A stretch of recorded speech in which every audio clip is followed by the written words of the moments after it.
do you want to try living in New York or not? Why is that?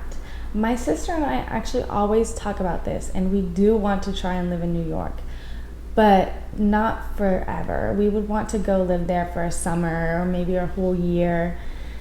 Well, she probably wants to live there forever, but not me.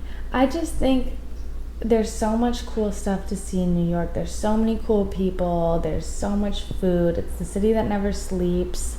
And I want to experience so much. I want to experience everything life has to offer. And New York has a lot to experience. So it would just be a cool place to live at. I know there's definitely lots of downsides to living in New York, but it also has a lot to offer. So I just think it would be cool. Next question is, what do you think are America's good points?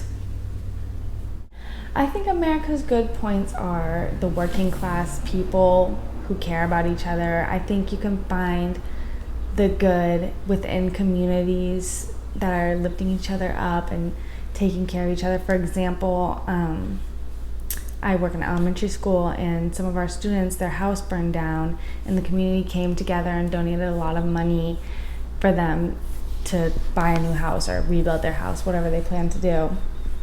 And so that was really cool. And I think there's a lot of good people here. There's a lot of people who care. But for the next question, what do you think are America's bad points? I think the American government is a mess. I think that they put money over the well-being of their citizens. I think that politicians care more about their bank accounts than people, and I can't stand by that. I won't stand by that. I'm a people first person. I love people.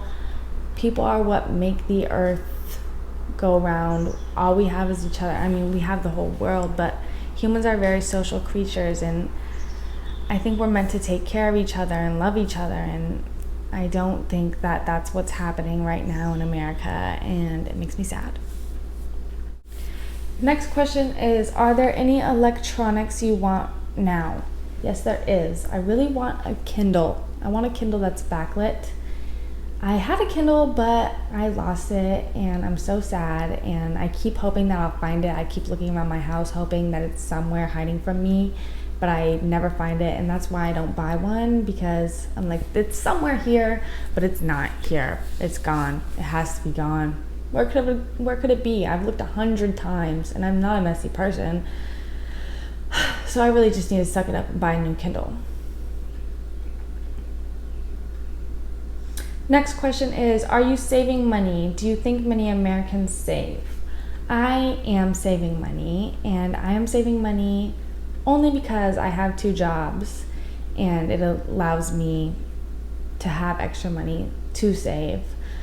Do I think many Americans save? No. I think most Americans can't afford to save because most Americans make minimum wage, and minimum wage isn't enough to survive on. I think it's impossible for a lot of people in America to live a comfortable, stress-free life fiscally. So how can we expect them to save when they're just trying to pay their bills?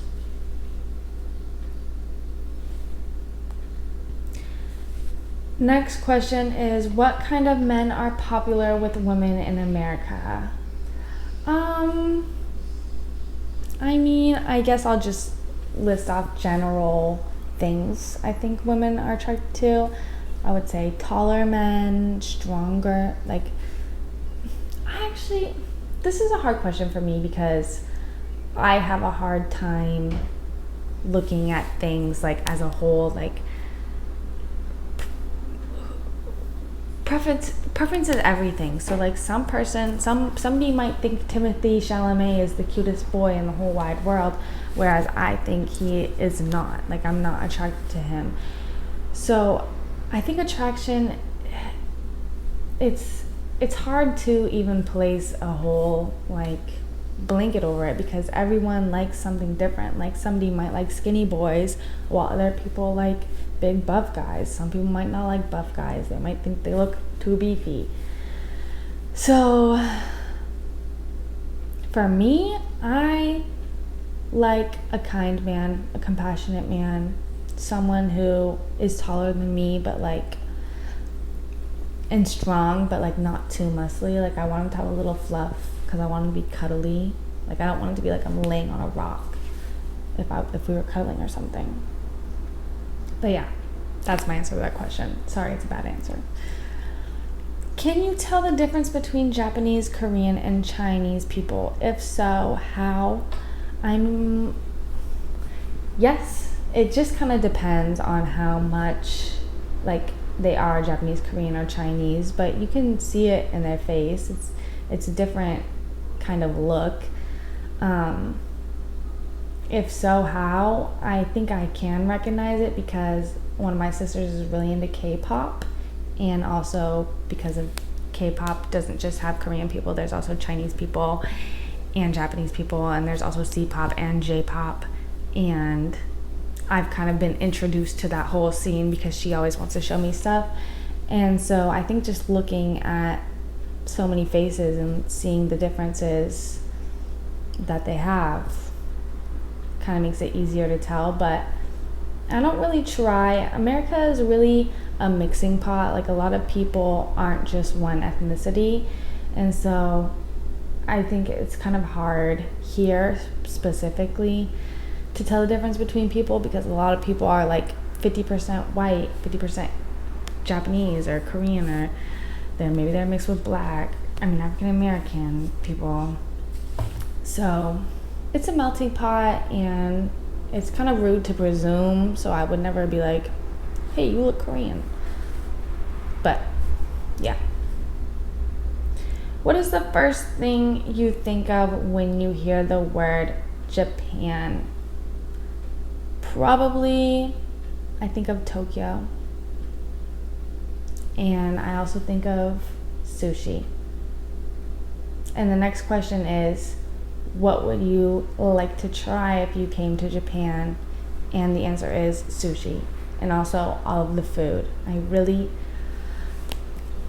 I love Japanese cuisine, and I would love to go there and eat everything. I know I've said this multiple times, but I think the best part about traveling is being able to eat different foods made in the places they came from, and that's what I would do if I go to Japan.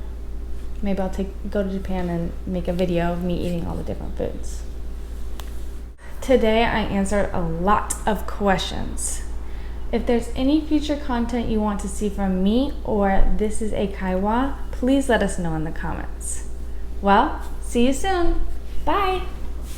実践的な英会話を短期間で効率よく身につけたい方は、いろんなアメリカ人の生の英会話を学ぶのが一番です。英会話教材 This is 英会話では、アメリカ人約150人の生の英会話を紹介しています。概要欄に紹介していますので、ぜひ見てください。それでは次回をお楽しみに。